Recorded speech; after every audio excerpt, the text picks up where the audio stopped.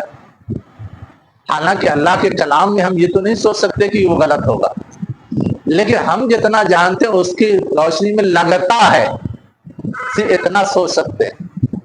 اس لیے کہ پہلے بھی یہ جو خستم آیا ہے یہ بھی جمع ہی ہے، یہ بھی جمع ہی ہے، لیکن بیچ میں ایک لفظ جو مشابہت کے لیے لایا گیا وہ واحد ہے.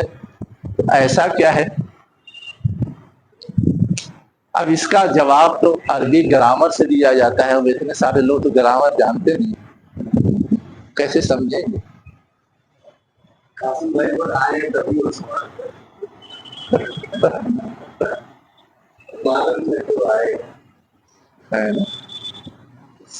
دیکھیے اب اس کو عربی زبان کی باریکیوں کی روشنی میں مختلف طرح سے وہ حل کرتے ہیں. جو آسان شکل ہے وہ یہ ہے کہ یہ جو خستم ہے یہ پورے ایک گروہ کے حوالے سے کہا جا رہا ہے. منافق ایک گروہ ہے، اور جو دوسرا جن سے مثال دی جا رہی وہ پچھلی قومیں ہیں، چاہے وہ کفر زدہ رہی ہو چاہے نفاق زدہ رہی ہو. اب یہ قوم کا لفظ جو ہے یا گروپ اور جماعت کا لفظ جو ہے بظاہر تو واحد ہوتا ہے، چاہے جماعت ہو چاہے امت ہو چاہے قوم ہو چاہے گروہ ہو، کوئی بھی لفظ ہو. تو اس کی رعایت میں یہ الذی واحد آیا ہے. ایک جواب تو یہ دیا جاتا ہے نا. اب قوم کے لیے لفظ تو واحد آتا ہے لیکن آگے فعل جمع آ سکتا ہے، اس لیے کہ اصلاً تو قوم بہت سارے افراد کا مجموعہ ہوتا ہے. پارٹی جو ہے بہت سارے لوگوں کا مجموعہ، لیکن پارٹی تو ایک ہی پارٹی ہے. اب دوسری پارٹی تو الگ ہوگی، وہاں بھی بہت سارے لوگ ہوں گے، مجموعہ ہوگا، لیکن پارٹی تو ایک ایک ہوگی، واحد ہوگی. اس لیے وہ واحد کا استعمال ہو سکتا ہے. ایک جواب یہ دیا جاتا ہے.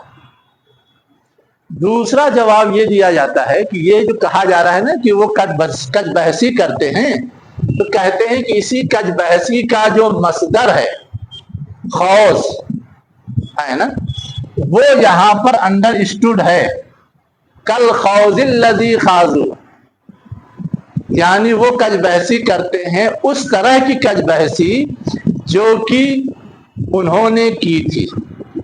یعنی تم کج بحثی کرتے ہو اس طرح کی کج بحثی جو انہوں نے کی تھی، یعنی پچھلی قوموں نے کی تھی، پچھلے گروہوں نے کی تھی، پچھلی جماعتوں نے کی تھی. ہاں مثل اسل کے. تو یہاں پر الخوض کا لفظ اسی خستم اور خاضو کے سیاق کی وجہ سے انڈر اسٹوڈ ہے یا سمجھ میں آنے والا ہے، اس لیے وہ لکھا نہیں گیا ہے، لیکن اس کی رعایت میں یہ واحد ہے، اس لیے کہ خوض لفظ واحد ہے، مصدر ہے. دوسری تعویل اس انداز سے کی جاتی ہے. تو ابھی ضرورت بھر سمجھنے کے لیے یہ دو باتیں کافی ہیں. ہاں قوم کا بھی بتایا لیکن یہ بھی بتایا گیا جو میں نے ابھی بتایا دوسرا. چلیے لیکن اس سے زیادہ اہم سوال تو کسی نے کیا ہی نہیں. اب میں کرتا ہوں، بتائیے، ہم نے قرآن پڑھا ہے تو یہ پڑھا ہے کہ قوم نوح پہ کیا عذاب آیا، عاد پہ کیا آیا، سمود پہ کیا آیا، قوم ابراہیم پہ کیا عذاب آیا. یہاں تو کہا جا رہا ہے کہ ان پر بھی آیا، ان کا بھی برا انجام ہوا، لیکن کیا پڑھا؟ یہاں تو ہے نا ذکر قرآن میں. اچھا، ارے اس تاریخ میں کچھ پرانی کتابوں میں تلاش کرنا چاہیے نا. اب قوم ابراہیم کا جو دگگج تھا نمرود، اس کے بارے میں تو ہم لوگ کہتے ہیں کہ وہ تو ایک مچھر کی وجہ سے مار دیا گیا. ایک مچھر اس کے ناک میں گھس گیا اور وہ ایسا اس پہ سوار ہوا کہ اس کے چھینک اور اس کے علاج کے چکر میں وہ پریشان ہو کے مر گیا. تو گرو تو ان کا اس طرح مرا. اب قوم کیسے مری، قوم کے ساتھ کیا سلوک ہوا، یہ تو کہیں کوئی بیان نہیں کرتا. لیکن قرآن جب کہہ رہا ہے تو اس کا مطلب کچھ تو ہوا ہے. اب کیا ہوا ہے وہ ڈھونڈنا چاہیے. کون ڈھونڈ کے لائے گا؟ کچھ ہوم ورک رہنا چاہیے نا. بتانے کو تو میں بتا دوں گا، 2 منٹ میں کام ختم ہو جائے گا. ہاں، ڈھونڈ کے لائیے. اگر نہیں ملا تو پھر میں بتاؤں گا کہ کہاں کیا لکھا ہوا ہے. کچھ محنت کرنے کے لیے رہنا چاہیے بعد میں. لیکن یہ سوال اٹھتا ہے اس لیے کہ باقی تو سب جھٹ جھٹ جھٹ جھٹ سمجھ میں آ جاتا ہے، لیکن یہاں کے گاڑی اٹک جاتی ہے. اصحاب مدین یہ شعیب علیہ السلام کی قوم ہے نا.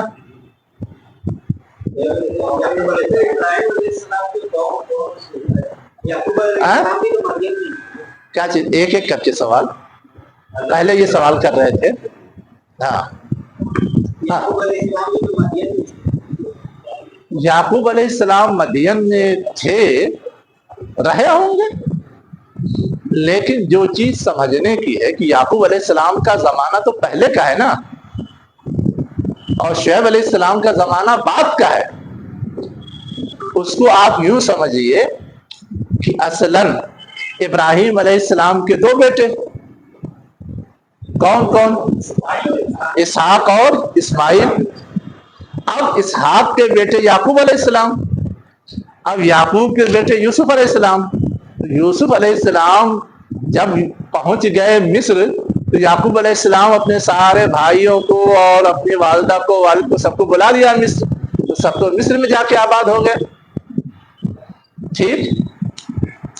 اس کے علاوہ ہم لوگ ایک تیسری بات کے بارے میں تھوڑا سا کم نالج رکھتے ہیں کہ ابراہیم علیہ السلام کی ایک تیسری اولاد بھی تھی جس کا نام مدین تھا، اور انہی کی نسل جا کر کے جہاں آباد ہوئی تھی وہی علاقہ مدین کہلاتا ہے. اب اس مدین میں ان کے وہ جو تیسرے بیٹے تھے مدین، ان کی نسل چلی. اسی نسل میں شعیب علیہ السلام پیدا ہوئے تھے. جب ان کے ہاں بگاڑ آ گیا اور ضرورت ہوئی کہ کوئی نبی ان کے ہاں بھیجا جائے، تو جب وہ کیا کہتے ہیں بگاڑ آیا اور ان کے یہاں شعیب علیہ السلام کو نبی بنایا گیا، تو اب اس وقت جب ان پہ اتمام حجت ہوگی انہوں نے نہیں مانا تو ان پہ عذاب آیا. اب شعیب علیہ السلام کی قوم پہ کیا عذاب آیا وہ سورہ اعراف میں اور دوسری جگہوں میں بیان ہوا ہے. کہیں تو کہا گیا کہ ان کی قوم پر سائے کا عذاب آیا، یوم الذلہ. پہلے سایہ ہوا، پھر اس میں سے تیز آگ بھڑکی اور اس کے ذریعے سب ہلاک کر دیے گئے. کہیں آیا ہے کہ ان کے اوپر صیحہ، زوردار آواز کے ذریعے یا کڑک کے ذریعے عذاب آیا. اور تیسری جگہ آیا ہے زلزلے کی طرح رجفہ، یعنی ان کی بستی کو ہلا مارا گیا. اب اس کی مختلف کیفیات ہیں جو بیان کی جاتی ہیں جس طرح سے ان پہ عذاب آیا. تو وہ لوگ ہیں جو اصحاب مدین کہلاتے ہیں. اب یہ جو زمانہ ہے مدین کا یا شعیب علیہ السلام کا، یہ تو وہ زمانہ ہے جو موسیٰ علیہ السلام کے قریب کا زمانہ ہے، اس لیے کہ موسیٰ علیہ السلام وہاں گئے تھے پھر لوٹ کے آئے تھے. تو یہ تو ابراہیم علیہ السلام سے بعد کا زمانہ ہے. اب سمجھ میں آئی کچھ بات؟ اصحاب مدین کون ہیں اور اس کے بعد متفقات تو میں پہلے بتا چکا ہوں، قوم لوط، وہ بستی جو الٹ دی گئی. یہ تیسری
تو آتا ہے.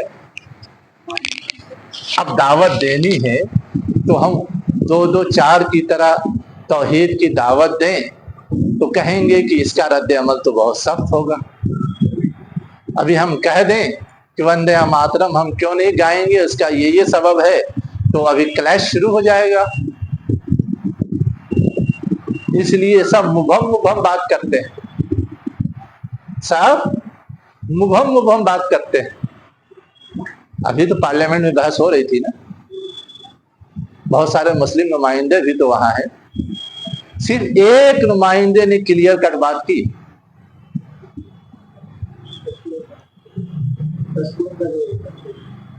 ہاں آغا روح اللہ، صرف ایک نمائندے نے کلیئر کٹ بات کی کہ ہم کیوں اس کو نہیں مانتے، اور اگر آپ تھوپیں گے تو جیسے ہم انگریزوں سے لڑ رہے تھے ویسے آپ سے بھی لڑیں گے. Clear cut. معلوم سب کو ہے، وہی تو میں سمجھا رہا ہوں کہ جس طرح وہ منافقین مختلف مسائل کا حوالہ دے کر کے روکنے کی کوشش کرتے تھے، صحیح قدم اٹھانے سے بھاگتے تھے، ویسے ہی آج کل جو ہماری نمائندگی کرنے والے لوگ ہیں وہ صحیح بات بتانے سے اور بولنے سے بھاگتے ہیں. کلیئر کٹ بتائیں. یہ ایمان کے بھی تو کئی مراتب ہیں. ہاں ہے. جو ہمارے لیڈر ہیں کس مرتبہ میں جا رہا ہے، طاقت سے روک رہے ہیں، زبان سے روک رہے ہیں، معلوم نہیں دل میں پورا سمجھ رہے ہیں. وہ تو خیر اللہ فیصلہ کرے گا، ہر فیصلہ ہم کو نہیں کرنا ہے نا، لیکن ہم سمجھ سکتے ہیں، ایک رائے بنا سکتے ہیں. میں نے یہ ساری باتیں جو بتائی ہیں اصولوں کی بنیاد پر کسی نتیجے تک پہنچنے کی راہ ہے کہ جو کچھ ہمیں نظر آتا ہے اس سے کیا سمجھ میں آتا ہے، اس لیے میں نے یہ ساری مثالیں دی. ٹھیک ہے، چلیے اب ہے دوسرا پورشن جو اس رکوع میں بیان کیا گیا ہے. والمؤمنون والمؤمنات، مومن مرد اور مومن عورتیں، بعضهم اولیاء بعض،